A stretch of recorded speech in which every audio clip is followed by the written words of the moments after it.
"Your Honor, this is impossible. That will doesn't exist." My stepmother's Botox-frozen face cracked as she shrieked at the judge, her $300 manicured nails scratching desperately at the mahogany table like a trapped animal. The same woman who had smugly laughed in my face 30 minutes earlier saying, "Your pathetic father never loved you anyway," was now hyperventilating as her entire world exploded. The judge's weathered hands held up a thick, sealed envelope with my father's unmistakable handwriting bleeding through the aged paper. "Mrs. Henderson, this secondary will was notarized and filed 6 months before your husband's death. Quote, should my gold-digging wife Catherine attempt to steal my daughter's birthright, every single penny of my $12.7 million estate immediately reverts to Sarah Henderson." I watched Catherine's blood-red lipstick smear across her trembling mouth as the packed courtroom erupted in gasps and whispers. This was the same heartless woman who had thrown my clothes into garbage bags while I sobbed at my father's graveside, who had pawned my dead mother's wedding ring for cash, who had literally changed our family locks while I was burying the only parent I had left. "He knew what you were," the judge continued, his voice cutting through Catherine's panicked sobs. "Mr. Henderson wrote, Catherine married me 6 weeks after my cancer diagnosis. She thinks I'm a dying fool, but I've been watching. If she reveals her true snake nature after my funeral, Sarah gets everything. The mansion, the businesses, the offshore accounts, every last cent." Catherine's expensive shark lawyer was frantically shuffling papers, actual sweat stains spreading across his $1,000 suit. "Your Honor, we demand time to authenticate." "Already verified by 3 independent sources." The judge slammed his gavel. "Sarah Henderson, you are now worth $12.7 million. That's when Catherine whipped around, her mascara streaming down her plastic surgery scars, and screamed, "You manipulative little witch, you planned this whole thing." But I was shaking just as hard as she was. I had no idea this was coming. Before I continue, smash that like button, subscribe, and tell me in the comments where you're watching from, because what the judge revealed next made the entire courtroom go dead silent. My father hadn't just left me a fortune, he had left me evidence that would send Catherine to prison, and she was about to find out exactly what he knew about her darkest secrets. But what you just witnessed in that courtroom wasn't random justice. It was the climax of 2 years of calculated betrayal that nearly destroyed everything my family had built for 3 generations. See, Catherine's cruelty didn't start the day she threw me out of my childhood home. It began the moment she realized my father was worth more dead than alive. The woman who stole my inheritance had been playing a long game, manipulating a dying man while I watched helplessly from the sidelines. That hidden will the judge revealed? My father created it because he finally saw what I had been screaming about for months. Catherine wasn't a grieving wife. She was a predator. To understand why that secret document existed, why my father felt compelled to protect me from beyond the grave, you need to see how this nightmare truly began. And trust me, it started long before the cancer diagnosis. Let me take you back to where this nightmare began, because you need to understand exactly who my father was and why Catherine's betrayal cut so deep. Richard Henderson wasn't just wealthy, he was old money royalty. 3 generations of steel manufacturing had built our family empire from the ground up. My great-grandfather started with a single foundry in Pittsburgh. My grandfather expanded across the Midwest. And my father? He turned Henderson Steel into a multinational corporation worth hundreds of millions. I grew up in that world of boardroom meetings and business dinners, watching my father shake hands on deals that would change entire communities. But money never changed him. Even with mansions and private jets, Dad still insisted on driving his old pickup truck to the factory every morning at 5 a.m., checking on his workers personally. "Sarah," he used to tell me while we walked through the steel yards, sparks flying around us like fireflies, "money is just a tool. Character is what builds a legacy." After Mom died when I was 14, it was just Dad and me against the world. He taught me everything: how to read financial statements, negotiate contracts, spot dishonest people from a mile away. By 18, I was already helping him make million-dollar decisions. By 25, I was his unofficial right hand, the heir apparent everyone assumed would inherit the Henderson empire. Dad was healthy, strong, seemingly invincible. Then came the diagnosis. Pancreatic cancer, stage 3, 6 months to live, maybe 12 if he was lucky. That's when Catherine appeared like a vulture circling roadkill. She was a 35-year-old grief counselor who somehow got assigned to Dad's case at the cancer center. Blonde, surgically enhanced, with this syrupy sweet voice that made my skin crawl from day one. While I was researching experimental treatments and flying Dad to specialists across the country, Catherine was whispering poison in his ear. "Richard, you're pushing yourself too hard," she would coo during his chemo sessions. "You need someone to take care of you. Sarah is so young, she doesn't understand what you're going through." 6 weeks. That's how long it took her to manipulate my dying father into marriage. 6 weeks from grief counselor to beloved wife. I begged him not to do it. "Dad, you barely know her. She's obviously after your money." But the chemotherapy had weakened more than just his body. It had clouded his judgment. "Sarah, Catherine loves me for who I am, not what I have. When I'm gone, you'll both need each other." The wedding was a small, private ceremony at the hospital. Dad could barely stand, but Catherine looked radiant in her designer white dress, already mentally spending her inheritance. For 8 months, I watched this woman slowly isolate my father from everyone who truly cared about him. She fired his longtime housekeeper. She accidentally forgot to invite his old friends to visit. She even convinced him to change doctors to someone more holistic. And then Dad died, peacefully in his sleep on a Tuesday morning. Catherine's tears at the funeral were Oscar-worthy, but I saw her checking her phone during the eulogy, probably calculating her net worth. The day after the funeral, Catherine showed her true face for the first time. I was sitting in Dad's study, surrounded by 3 generations of family photos, trying to process that the man who taught me everything was really gone. The room still smelled like his cologne and leather-bound books. I was holding his favorite fountain pen, the one he used to sign million-dollar contracts, when Catherine burst through the door without knocking. "We need to talk," she announced, her funeral black already replaced by a tight designer dress that probably cost more than most people's cars. "I'm grieving, Catherine. Can this wait?" She laughed, actually laughed, and I felt ice run through my veins. "Grieving? Honey, the grieving is over. Now it's time for reality." That's when she dropped a thick legal folder on Dad's mahogany desk with a satisfying thud. "Your father's will was read this morning. I thought you'd want to know where you stand in your new life." My hands shook as I opened the folder. Page after page of legal language, but the message was crystal clear. Catherine inherited everything. The mansion, the steel company, the vacation homes, the investment portfolios, even Dad's personal belongings. My name appeared exactly once, as a witness signature. "There must be a mistake," I whispered, rereading the same devastating sentences. "Dad always said I would inherit the business. We worked together for 7 years building..." "Building what, sweetheart?" Catherine's voice dripped with mock sympathy as she examined her freshly manicured nails. "You were playing dress-up in a boardroom. Your father built this empire long before you were born, and he left it to his wife. His real family." The words hit me like physical blows. "Real family? I'm his daughter, his only child. And I'm his widow." She stood up, smoothing down her dress like she was preparing for a business meeting. The woman he chose to spend his final months with. The woman who held his hand when he died while you were busy researching treatments that everyone knew wouldn't work. I jumped to my feet, fury overriding grief. "I was trying to save his life." "You were trying to control him, just like you always did." Poor Richard finally found peace with someone who actually loved him.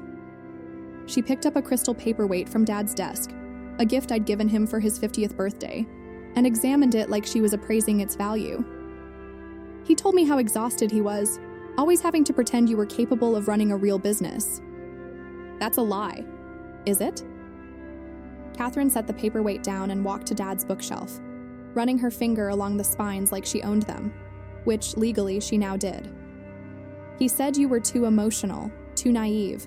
Sarah still thinks business is about handshakes and honor," he told me. "She'll never survive in the real world." Every word was designed to shatter me, and it was working. Dad would never say that. "Your father said a lot of things about you, especially after the morphine made him honest." Catherine turned back to me with a smile that could have frozen hell itself. "But don't worry, sweetheart. I'm not heartless. You have until Sunday to pack your things and find somewhere else to live." 3 days. She was giving me 3 days to leave the only home I'd ever known. The worst part? I actually believed every poisonous word she'd said. But sometimes the universe has a twisted sense of justice. 2 weeks after I moved into a cramped studio apartment across town, surviving on ramen noodles and heartbreak, my phone rang at 11:30 p.m. The caller ID showed Henderson and Associates, Dad's longtime law firm. Miss Henderson? This is James Morrison, your father's attorney. I need to see you immediately. There's been a development regarding your father's estate. My heart stopped. What kind of development? Not over the phone. Can you meet me at my office first thing tomorrow morning? And Sarah, bring identification. Lots of it. I barely slept that night. What could Dad's lawyer possibly want? Catherine had already claimed everything, already moved her trashy boyfriend into our family mansion, already started selling Dad's prized art collection on eBay like common garage sale items. Morrison's office felt like a tomb when I walked in the next morning. Dark wood paneling, musty law books, and the man himself looking like he'd aged 10 years since the funeral. His usually perfect silver hair was disheveled, and his expensive suit was wrinkled like he'd slept in it. Sarah, sit down. What I'm about to tell you is going to sound impossible. He pulled out a manila envelope that looked ancient, sealed with red wax that bore Dad's personal signet ring impression. 3 days ago, I received this from our secure vault. Your father left specific instructions that it was only to be opened if certain conditions were met. My hands trembled as I watched him break the seal. What conditions? If Catherine Henderson attempted to exclude you from any inheritance within 30 days of the will reading. Morrison's eyes met mine. Yesterday, my investigators confirmed that Catherine has begun liquidating your father's personal assets without consulting you, as was required by a clause she apparently didn't read carefully. He pulled out a thick document that looked completely different from the will Catherine had shown me. The paper was heavier, more official, and my father's signature was unmistakably fresh. Not the shaky scrawl from his final weeks, but the bold, confident signature I remembered from his healthy days. Sarah, this is your father's true last will and testament, written and notarized 6 months before his death when he was still in full mental capacity. Morrison's voice was barely above a whisper. The document Catherine showed you was a decoy. The room started spinning. A decoy? Your father suspected Catherine was only interested in his wealth, so he created a fake will leaving everything to her, knowing that if she truly loved him, she would honor his verbal promises about taking care of you. But if she showed her true nature... Morrison gestured to the real will in his hands. This document activates automatically. I stared at the papers, not daring to hope. What does it say? It says that Catherine Henderson inherits exactly $1 and the clothes on her back. Everything else, the mansion, the business, the investments, all $12.7 million belongs to you. But Morrison wasn't finished. His face grew even more serious as he pulled out another envelope, this one sealed with police evidence tape. And Sarah, there's something else. Something your father discovered about Catherine's past that changes everything we thought we knew about her. If you're still with me, stay until the end. The truth will shock you. Because what my father found wasn't just evidence of greed, it was proof of something far more sinister. Morrison's hands shook as he broke the police evidence seal, and what he pulled out made my blood turn to ice. Photographs, dozens of them. Surveillance photos of Catherine with different men, all elderly, all wealthy-looking, all appearing sick or frail. But these weren't random pictures. They were professionally taken, time-stamped, and organized in manila folders labeled with names and dates. Your father hired a private investigator the week after his cancer diagnosis, Morrison explained, his voice barely steady. He suspected Catherine's interest in him wasn't genuine. What they found goes back 7 years. I picked up the first folder with trembling hands. Inside was a photograph of Catherine, looking exactly the same as she did now, sitting beside a hospital bed. The man in the bed was thin, gray, obviously dying. The timestamp read, March 2019. Meet Harold Whitman, 73 years old, pancreatic cancer, worth $4.2 million. Catherine was his grief counselor, too. Morrison pulled out a death certificate. He died 6 months after marrying her, left her everything. My stomach lurched as I opened the second folder. Another dying man, another hospital room, another wedding photo with Catherine in white. This is Robert Chen. Liver cancer, $8.6 million estate. Also married Catherine 6 weeks after diagnosis. The third folder made me physically sick. Thomas Bradley, brain cancer, $15 million. Are you seeing the pattern, Sarah? I was seeing more than a pattern. I was seeing a serial killer who used grief and cancer wards as her hunting ground. How many? 7 confirmed cases over 8 years. Your father was supposed to be number 8. Morrison pulled out a thick investigative report with Catherine's real name highlighted in yellow. Catherine Marie Voss. Real age, 42, not 35. No legitimate grief counseling license. No permanent address. Just a predator who targets dying wealthy men and manipulates them into marriage. The room felt like it was closing in on me. The other wives, the other families, all cut out completely, just like you were supposed to be. Every single man changed his will within weeks of meeting her, leaving everything to his beloved wife, Catherine. Morrison's voice was filled with disgust. But your father was different. He was suspicious from day one. He showed me copies of bank records, phone records, even hotel receipts. Catherine thought she was playing a dying fool, but your father was gathering evidence the entire time. He knew she was poisoning his medication, knew she was slowly killing him faster. She was poisoning him? The words came out as a scream. The coroner's report shows traces of arsenic in his system. Not enough to be obviously suspicious, but enough to accelerate the cancer's progression. Morrison handed me another document. Your father documented every suspicious health smoothie she made him every time he felt worse after she visited, every lie she told about his medical appointments. I stared at the evidence spread across Morrison's desk. Photographs, financial records, witness statements, chemical analysis reports. My father hadn't just been protecting me from a gold digger. He'd been building a murder case. There's more, Sarah. The private investigator traced Catherine's movements after each husband died. She doesn't just take the money and disappear, she hunts for the next victim while the bodies are still warm. Morrison pulled out one final photograph that made me gasp out loud. It showed Catherine having dinner with another elderly man just 3 days after my father's funeral. The man looked familiar. I'd seen him at Dad's memorial service. She was already hunting her next victim, and I knew exactly who he was. That's William Henderson, I whispered, staring at the photograph. My father's business partner for 30 years. Morrison nodded grimly. 71 years old, recently diagnosed with lung cancer, worth approximately $18 million. And according to our surveillance, Catherine has been visiting him daily since your father's funeral, posing as a family friend offering emotional support. Something inside me snapped. This wasn't just about my inheritance anymore. Catherine was literally getting away with murder while planning her next kill. But my father, brilliant even in death, had given me everything I needed to destroy her. What do we do now? Now, we spring the trap your father designed. Morrison smiled for the first time since I'd walked into his office. Your father's final instructions were very specific. If Catherine revealed her true nature, we were to proceed with Phase 2 immediately. Phase 2 turned out to be a coordinated strike that would have made military generals proud. First, Morrison contacted the FBI with the murder evidence. Within hours, federal agents were reopening 7 suspicious death cases across 3 states, all involving Catherine's previous husbands. The arsenic evidence alone was enough for a search warrant on the mansion. My mansion. Second, we triggered the automatic invalidation clause in Catherine's fake will. Since she had violated the terms by excluding me and liquidating assets, her inheritance was now void. Every penny legally reverted to me, effective immediately. But the third part? That was pure psychological warfare, and it was beautiful.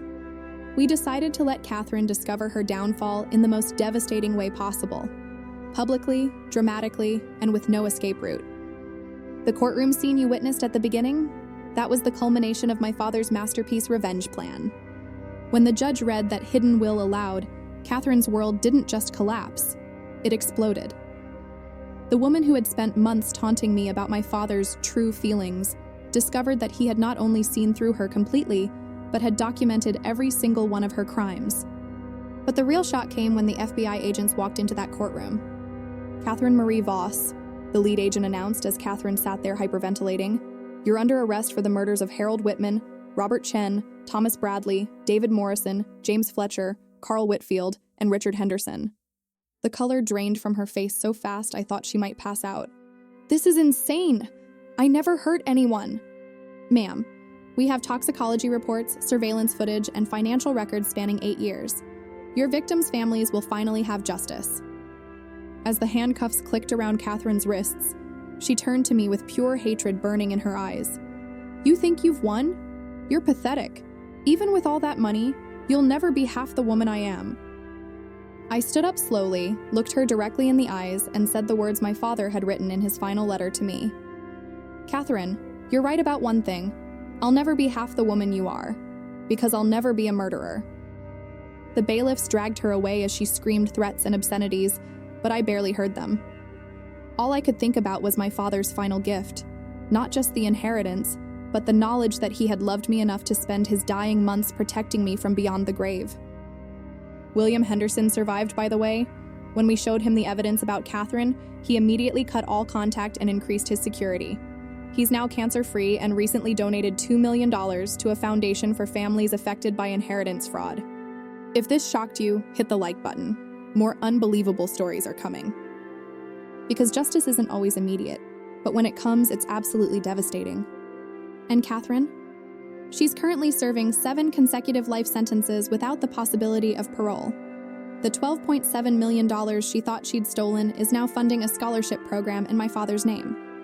Sometimes the best revenge is living well, but sometimes it's watching your enemy realize they never had a chance to begin with.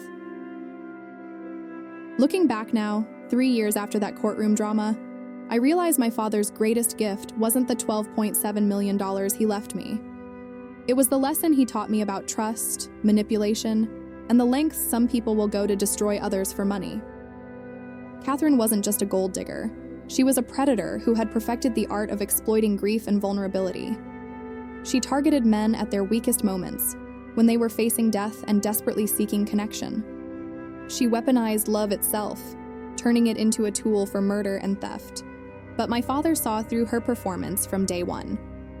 While I was begging him not to marry her, while I was arguing and pleading and making myself look like a jealous daughter, he was quietly building the case that would eventually destroy her. Every romantic gesture she made, every caring moment she performed, every lie she told, he was documenting it all. The hardest part wasn't losing my inheritance or being thrown out of my childhood home. It was believing, even for a moment, that my father had stopped loving me. Catherine's cruelest weapon was making me doubt the one relationship I thought was unshakable. She almost succeeded. For 2 weeks, I lived in that cramped apartment believing I had failed my father, believing I wasn't worthy of his legacy, believing every poisonous word she had whispered in his ear. The psychological damage she inflicted was worse than any financial loss. But that's what predators like Catherine count on, breaking your spirit so completely that you stop fighting for what's rightfully yours. She wanted me broken, isolated, and too ashamed to question the will that excluded me. She nearly got what she wanted. The Henderson Steel Company is thriving now, by the way. We've expanded into renewable energy and created over 3,000 new jobs in communities that need them. The scholarship program has helped 200 students attend college who never could have afforded it otherwise. And William Henderson sits on our board of directors, cancer-free and more determined than ever to spot predators before they can strike. I think about Catherine sometimes, sitting in that prison cell, probably still believing she was the victim in this story. Narcissists like her never accept responsibility for their actions. She probably tells herself she was just unlucky, that she would have gotten away with it if my father hadn't been so paranoid. But that's the thing about true predators. They always underestimate their victims. Catherine saw a grieving, desperate man and thought she could manipulate him easily. She never realized she was dealing with someone who had built a business empire by reading people's true intentions. What would you do if you were in my place? If someone tried to steal not just your inheritance, but your father's love and legacy, would you have had the strength to fight back? Or would you have accepted their version of reality? Don't forget to like, subscribe, and tell me in the comments where you're watching from. And if you want more shocking inheritance stories that prove truth is stranger than fiction, keep watching this playlist. Because at the end of the day, inheritances aren't just about money. They're about family, legacy, and the values we pass down to the people we love. Money fades, but betrayal leaves scars no inheritance can heal. But justice? Justice lasts forever.